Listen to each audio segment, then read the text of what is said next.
Friends, நம்ம இன்றைக்கி mutton biryani பண்ணுறதுன்னு பார்க்கலாம். அதுக்கு தேவையான பொருட்கள்லாம் வச்சுருக்கேன். ஒரு 3 வெங்காயம் அரிஞ்சு வச்சுருக்கேன். அதோட ஒரு 3 சின்ன தக்காளி அரிஞ்சு வச்சுருக்கேன். பச்சை மிளகா கொஞ்சமாக கீரி வச்சுருக்கேன். அப்படியே இஞ்சி பூண்டு விழுது 2 ஸ்பூன் வச்சுருக்கேன். மிளகாய்த்தூள் 2 ஸ்பூன் வச்சுருக்கேன். கரம் மசாலா பொடி நான் எப்படி அரைக்கணும் உங்களுக்கு காமிக்கிறேன், அந்த அரைச்சி வச்சுக்கோங்க. இந்த கரம் மசாலா பற்றி இது பொடி தான் நல்லா டேஸ்ட்டாக இருக்கும் உங்களுக்கு பிரியாணி. லெமன் ஜூஸ் ஒன்று எடுத்து வச்சுருக்கேன். ஒரு கைப்பிடி அளவுக்கு கொத்தமல்லியும் புதினாவும் எடுத்து வச்சுருக்கேன். பிரிஞ்சி இலையும் கிராம்பும் வச்சுருக்கேன். ஒரு கப்பு தயிர் வச்சுருக்கேன். எப்படி பண்ணுறதுன்னு பார்க்கலாம். ஃபஸ்ட் நம்ம மசாலாக்கு என்னென்ன அரைக்கிறதுன்னு பார்த்துக்கலாம்.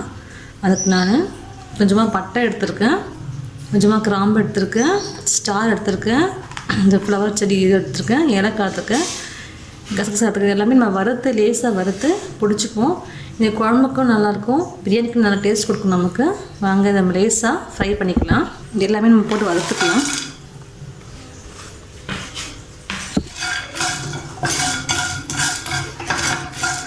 நம்ம இதை லேசாக வறுத்துட்டு பொடிச்சு வச்சுக்கலாம். நீங்கள் தண்ணி ஊற்றியும் அரைச்சிக்கலாம். நீங்கள் ஸ்டோர் பண்ணி வைக்க போகிறீங்கன்னா வறுத்து பொடிச்சு வச்சுக்கோங்க. எப்படின்னா நம்ம யூஸ் பண்ணிக்கலாம். ஏன்னா நம்ம கொஞ்சமாக மிக்ஸில் அரைக்க முடியாது, நிறைய போட்டு அரைச்சி வச்சுட்டிங்கன்னா நம்ம தேவையானப்போ நம்ம எடுத்து யூஸ் பண்ணிக்கலாம். லேசாக ஃப்ரை ஆகட்டும். அதனால் நல்லா லேசாக வறுத்தாச்சு. இதை எடுத்து வச்சுடுவோம். இது கொஞ்சம் ஆறுனதுக்கப்புறம் நம்ம அரைச்சிக்கலாம். நம்ம நெய் ஊற்றிக்கலாம். நெய் ஊற்றி வச்சுருக்கதில் நெய் காஞ்சோடனே நம்ம ஒரு பிரிஞ்சி இலை போட்டுக்கலாம். 2-3 கிராம்பு போட்டுக்கலாம். நம்ம ஏற்கனவே எல்லாம் அரைச்சிட்டு வந்தாலும் 3 போட்டுருக்கோம் போதும்.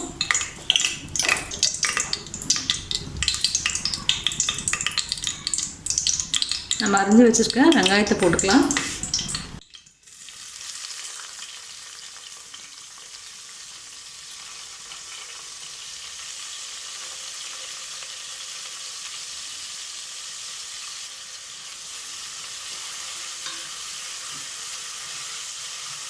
நமக்கு வெங்காயம் நல்லா கோல்டன் ப்ரௌனில் இருக்கணும். அப்போ தான் பிரியாணி நல்லா டேஸ்ட்டாக இருக்கும். நல்லா கோல்டன் ப்ரௌனுக்கு வரட்டும். அது வெயிட் பண்ணுவோம். நம்ம உப்பு கொஞ்சம் ஆட் பண்ணிக்கலாம். அப்போ சீக்கிரமாக உங்களுக்கு வதங்கிடும்.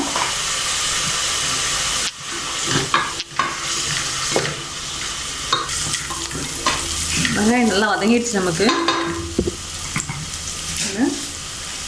4 பச்சை மிளகாய் வச்சுருக்கேன். நம்ம அதையும் போட்டுப்போம்.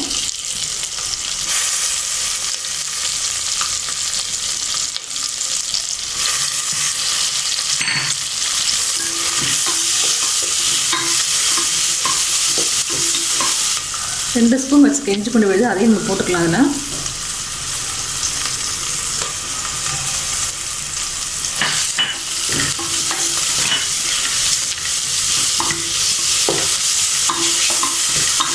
நம்ம தக்காளியும் போட்டுக்கலாம். நீங்கள் தக்காளி வந்து பெரிய வெங்காயம் 3 எடுத்துக்க 2 தக்காளி போட்டுங்க. பெரிய தக்காளி. நான் சின்ன தக்காளி இருந்தனால ஒரு 3 தக்காளி எடுத்துருக்கேன்.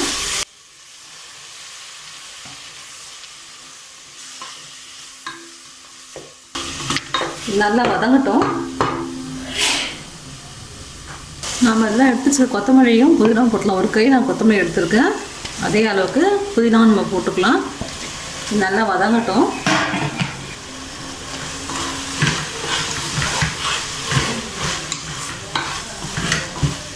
தக்காளி நிறைய போட்டோம்னா புளிப்பு வந்துடும். அதனால தக்காளி கம்மியாக போட்டுக்கோங்க. நான் பிரியாணிக்கு புளிப்பு நல்லா இருக்காது. நம்ம வறுத்து அரைச்ச மசாலாவே போட்டுக்கலாம். நம்ம ஆல்ரெடி வறுத்தோம் இல்லையா, அந்த மசாலாவை நான் 1 ஸ்பூன் போடுறேன். ரொம்ப போட்டாலும் நமக்கு மசாலாவோட வாசனை இருக்கும். 1 ஸ்பூன் போட்டுக்கலாம். நீங்கள் வறுத்து ஸ்டோர் பண்ணி வச்சுக்கோங்க. உங்களுக்கு எப்போனா யூஸ் பண்ணிக்கலாம். கெட்டு போகாது. நீங்கள் வறுத்துட்டிங்கன்னா ரொம்ப நாள் வச்சு யூஸ் பண்ணிக்கலாம். நீங்கள் 2 ஸ்பூன் மிளகாய்த்தூள் எடுத்துருக்கேன். நம்ம அதையும் இதில் போட்டுப்போம்.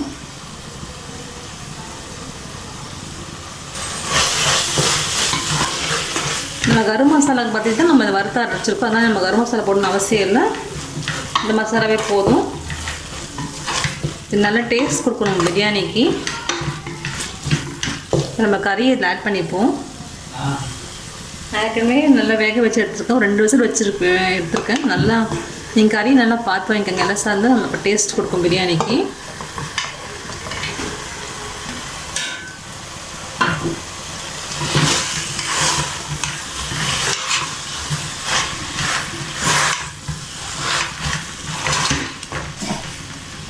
இது நம்ம தயிரும் ஊற்றிடலாம். தயிர் ஊற்றினா நல்லா உங்களுக்கு சாஃப்ட்னஸ் தரும் கறி, அதுக்கு தான் தயிர் ஊற்றுறோம் நம்ம.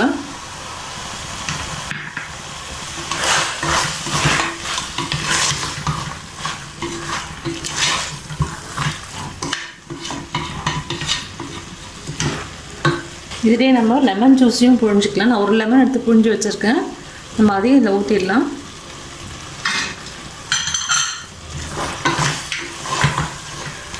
ஆல்ரெடி நான் கறிக்கு உப்பு போட்டு தான் வேக வச்சுருக்கேன். உப்பு பார்த்துட்டு நம்ம ஆட் பண்ணிக்கலாம் பிரியாணிக்கு ஏற்ற மாதிரி.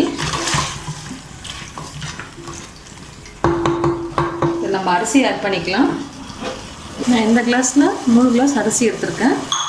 இது 1/2 hour நான் கழுவி ஊற வச்சுருக்கேன். நம்ம இதில் போட்டுக்கலாம்.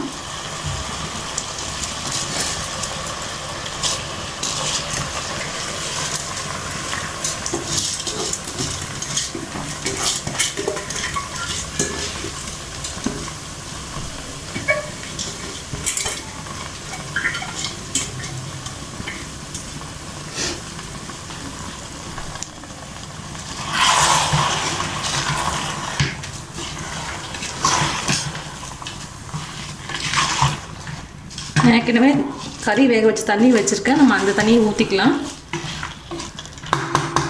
குக்கரில் விசில் வைக்க போகிறீங்கன்னா 1 கிளாஸ்க்கு 1.5 கிளாஸ் தண்ணி ஊற்றினா போதும். நான் அப்படியே வைக்க போகிறதுனால 1 கிளாஸ்க்கு 2 கிளாஸ் தண்ணி நான் ஊற்றுறேன். நான் 3 கிளாஸ் எடுத்துருக்கேன். அப்போ நான் 6 கிளாஸ் தண்ணி ஊற்றணும். 1 கிளாஸ் ஊற்றிருக்கேன்.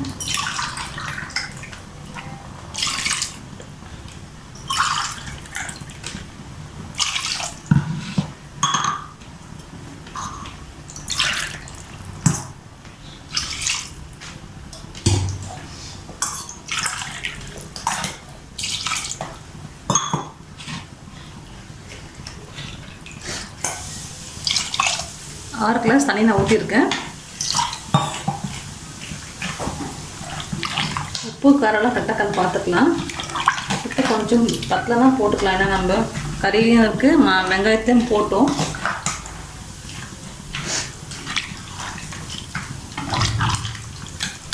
கறி நல்லா வெந்துடுச்சு. இருந்தாலும் கொஞ்சம் நம்ம வேக மசாலாலாம் உள்ளே இறங்கும் அதில். இப்போ நம்ம அடுப்பு நல்லா ஃபாஸ்ட்டாக தான் வச்சுருக்கேன். ரொம்ப ஸ்லோ வச்சிங்கன்னா நல்லா இருக்காது, அரிசி ஒட்டின மாதிரி ஆகிடும். இப்போ தான் கரெக்டாக இருக்குது. அப்படியே நம்ம வச்சு அதை கொதிக்க விடுவோம். சாதம் கொஞ்சம் கலரி விடுவோம். தண்ணி இன்னும் கொஞ்சம் இருக்குது. கலரிட்டு மூடி போட்டு மூடி வச்சிடலாம். சிம்லேயே இருக்கட்டும். இந்த தண்ணியெலாம் நல்லா இது வத்திடுச்சு பாருங்கள். ஃபுல்லாக ஆகிடுச்சு. நம்ம இப்போது தம்மில் போட்டுருவோம். அடுப்பு நல்லா மெலிசாக்கிடுங்க. மேலே ஒரு ஈர துணியை போட்டுப்போம். நல்லா காட்டன் துணியை அணைச்சி இதில் போட்டுக்கலாம். மேலே தட்டு போட்டு மூடிடலாம். மேலே நம்ம வெயிட்டுக்கு தண்ணி ஊற்றி வச்சுருக்கேன். இந்த தம்லேயே அது மீதி நல்லா வெந்துடும் உங்களுக்கு. இப்படியே ஒரு 5 minutes வைக்கலாம். நம்ம நீங்கள் குக்கரில் விசில் வைக்கிறதா ஒரே விசிலில் நம்ம எடுத்துருவோம். அப்படியே வைக்கிறதுனால தம்மில் போட்டு மெலிசாக வச்சுருக்கேன். நல்லா ரொம்ப மெலிசாக லாஸ்ட் வீக்கு நம்ம ரொம்ப மெலிஸில் வச்சுருங்க. அப்போ தான் உங்களுக்கு நல்லாயிருக்கும்லாம் சாப்பாடு குழஞ்சிரும். வெயிட் பண்ணுவோம். 5 minutes கழிச்சு நம்ம ஆஃப் பண்ணிக்கலாம். 5 minutes ஆகிடுச்சு. நம்ம இப்போ எடுத்துருவோம்.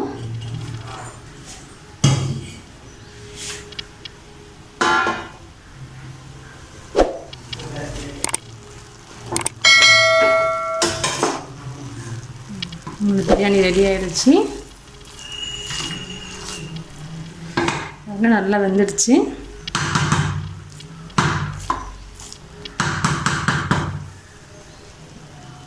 அவ்வளோதான் ஃப்ரெண்ட்ஸ்.